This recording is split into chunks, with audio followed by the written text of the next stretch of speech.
Glavni razlog zašto većina ljudi upotrebljava kokice za mikrovalnu pećnicu jest u tome što iziskuje manje vremena za pripremu i manje nereda. No ono što ne ide u prilog je cijena. Jedno pakiranje kokice za mikrovalnu košta između 4 i 8 kuna, a cijena jedne kile kokice u rinfuzi je između 5 i 10 kuna. Jedno pakiranje kokice za mikrovalnu sadrži samo 100 grama.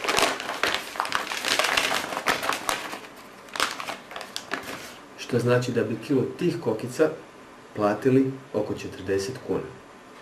Dakle, 30 kuna plaćamo obične papirnate vrećice, koje većina nas gotovo svaki dan dobije besplatno u pekari.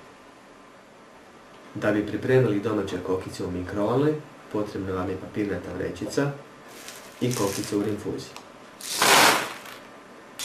Po želji možete dodati malo ulja i sol.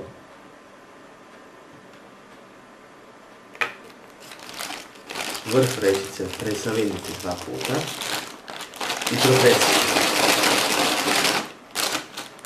Krajeve vrećice zaklanajte 2 ili 3 puta, ovisno o širini vrećice. Stavite vrećicu u mikrovalnu na najveću temperaturu na otprilike 3 minute.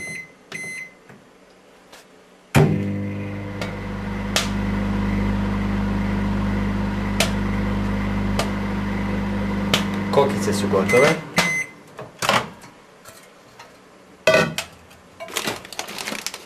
Istresite ih u zdjelu i u široku.